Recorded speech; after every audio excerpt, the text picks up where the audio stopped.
This place has always been here, and everybody that grew up here in Galveston knows Selena's Blue Room. It's called Selena's Blue Room. It's pretty much like a old school bar. All kinds of people would visit the bar, you know, different color backgrounds.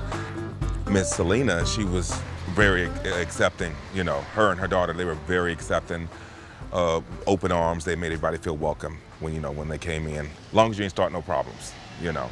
It was a blue light and said Selena's Blue Room, and that always caught my attention because it was blue lights, and I would walk by, and probably was like 9 or 10 years old, wasn't even old enough to go in there, but I always wondered how it looked on the inside, you know. My very first drag show was here. That was over 20-some years ago. Well, boys will be girls and girls will be boys. Say, oh yeah. And so after that, I got the bug. I always wanted to perform since then. So yeah, and this place has a lot of history, you know, lots of history.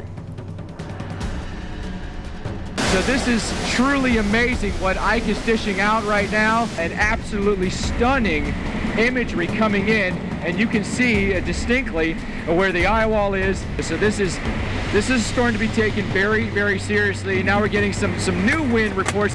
Clocking a wind there of over 100 miles per hour. Hurricane Ike is coming on land, and it is not holding back.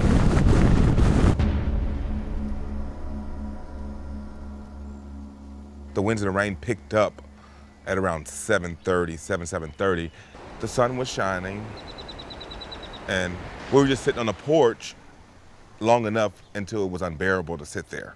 I didn't notice the house shaking until the second half of the storm, which was really bad. That's when the door flew open. So when the wind blew it open, I lost my windows. I stood like this for like 15, 20 minutes, scared. Now my partner, he fell asleep. I don't see how in the heck he slept through all that. So my arms got tired. So I dropped my hands and I turned around like this and I leaned against the door with my back. So the whole time that I'm leaning against the door, the wind's so strong, it's pushing me, just pushing me. Initial surveys of communities showed widespread flooding and damage to many homes, as well as boats, vehicles, and other property. But I tell you, when the storm ended, it was like a parade. It was like one huge big parade just going on, and then the end. You could just see it leaving. The birds start flying again, the sun came out. 2 days later, FEMA came, and FEMA was going house to house, house to house, house to house. And because they knew that a lot of people stayed. So they were just going from house to house to seeing if people were alive, if people were dead. People died here. You know, people died here. They found people in their houses dead, I guess from drowning, you know. If we would have stayed down here, we would have been dead. Yeah, that's the truth, we would have been dead. So we made it to Ball High School. We get a block to the school, and I can see in the distance thousands of people. Kids crying, people without shoes, people was distraught. And I told my boyfriend, my partner, I said, no, I can't do it. So we're walking up the street, 59th Street, passing Lakeview Cemetery, seeing 3 different coffins had just floated up out of the ground.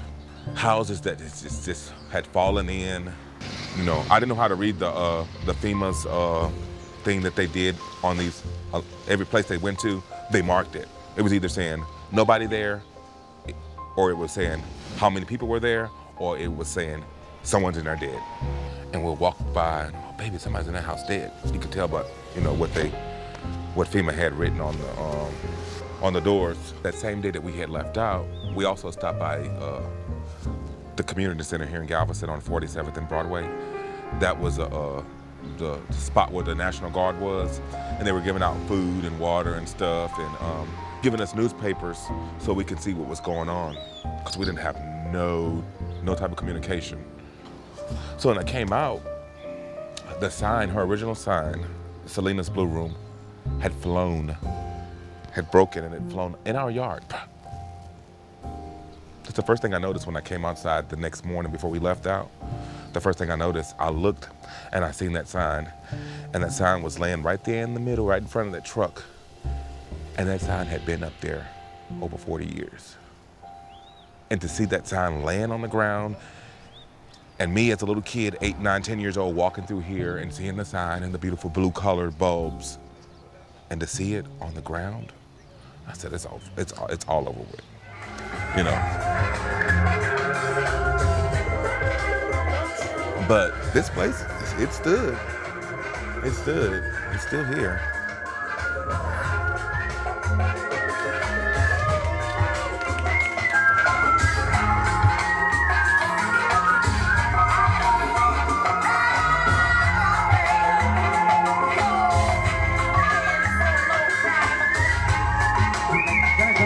Y'all even get it